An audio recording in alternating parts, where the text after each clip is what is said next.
Oke, sekarang kita lanjut ke tanaman dari amonium salt atau garam amonium, di mana penamaannya itu kita lakukan dengan kita menyebutkan dulu nama dari ion positifnya atau ion amoniumnya, dan dilanjutkan dengan menamakan ion negatif gitu.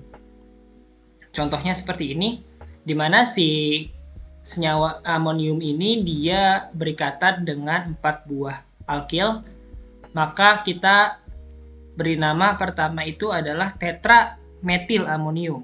Karena si amoniumnya berikatan dengan 4 buah metil. Kita lanjutkan dengan penamaan senyawa yang negatif. Ion yang negatif. Ini ion yang positif ya. Jadi tetrametil amonium chloride. Karena ion yang negatifnya chloride. Nah, gimana kalau misalnya si alkilnya itu adalah gugus yang berbeda? Contohnya seperti ini. Gampang, kalian penamaan itu alfabetis. Jadi kalau misalnya ada dua buah etil sama dua buah metil gitu. Karena etil itu lebih alfabetis dibanding metil, maka namanya adalah dietil karena etilnya ada dua, dimetil, amonium bromide gitu. Jadi dietil, dimetil, amonium bromide. Jadi alfabetis ya, E sama M. Seperti itu. Dan yang terakhir ini penamaan amina sebagai sebuah substituen, jadi bukan sebagai rantai utama.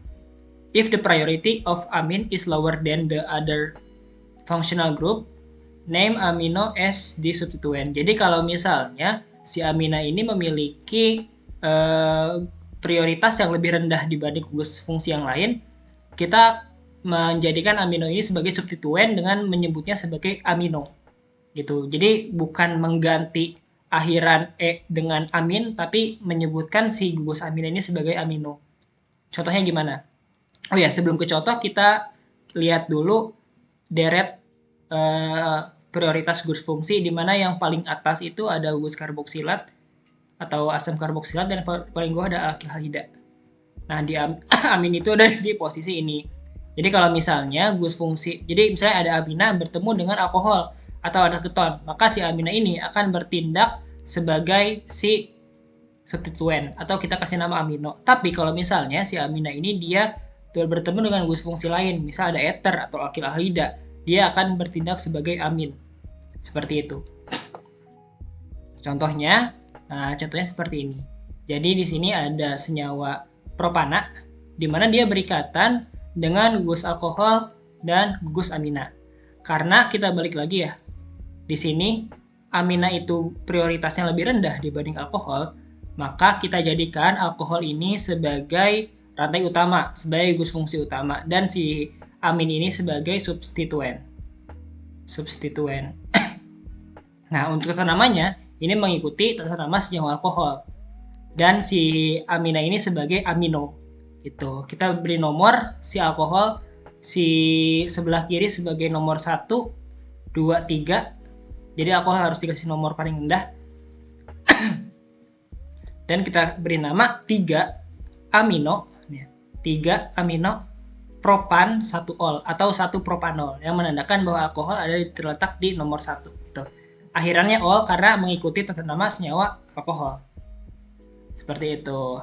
Lanjut lagi, ada senyawa seperti ini. Ini ada 3 buah gugus fungsi. Ada gugus fungsi yang pertama yang warna biru itu adalah asam karboksilat. Yang kedua itu ada alkohol, dan yang ketiga ada amina. Nah, seperti yang sudah kita lihat sebelumnya di tabel gugus prioritas gugus fungsi, asam karboksilat kan yang paling tinggi ya. Maka si alkohol dan si amina ini bertindak sebagai substituen gitu. Jadi kita kasih nomor sesuai dengan tata nama senyawa asam karboksilat. Kita beri nomor 1, nomor 2, nomor 3. Seperti itu. Lalu kita beri nama, kalau alkohol sebagai substituen itu diberi nama hidroksi. Berarti namanya menjadi 3 amino. Kenapa aminonya dulu? Karena alfabetis ya. A dulu baru H. 3 amino, 2 hidroksi, propanoik karena dia adalah asam karboksilat dengan C3 propanoic acid. Jadi akhirannya oic acid karena mengikuti penamaan senyawa karboksilat. Seperti itu. Oke, karena tadi kita udah belajar mengenai tata nama, kita rangkum dulu ya sebelum ke latihan. Kita rangkum dari awal. Jadi untuk tata nama senyawa amina itu kita bagi jadi tata nama dari amin primer, amin sekunder, dan amin tersier. Dimana untuk amin primer itu kita hanya menggantikan huruf E di akhir dari senyawa alkana dengan senyawa amina. Contohnya bisa kalian lihat di bagian video sebelumnya saja. Untuk sekunder itu sama seperti primer, namun ada kita harus menandakan alkil yang kedua dengan huruf N yang menandakan posisi dari alkil tersebut. Contohnya seperti ini. Lalu untuk yang tersier itu sama seperti sekunder, namun untuk jumlah alkilnya itu akan bertambah menjadi 3, dimana salah satunya itu sebagai parent chain. Nah, untuk penamaan garam amonium itu kita memberi nama ion positifnya dulu, dilanjut dengan ion negatif. Dimana untuk penamaan alkilnya itu alfabetis, alkil yang berikatan dengan gugus N.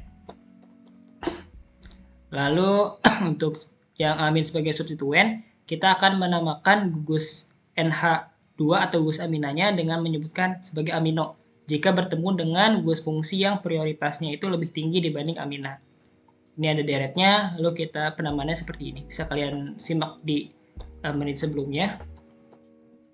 Dan sekarang ada latihan. Ini ada beberapa latihan yang bisa kalian kerjakan. Harusnya ini ditutup dulu, tapi kalian pura-pura nggak lihat aja.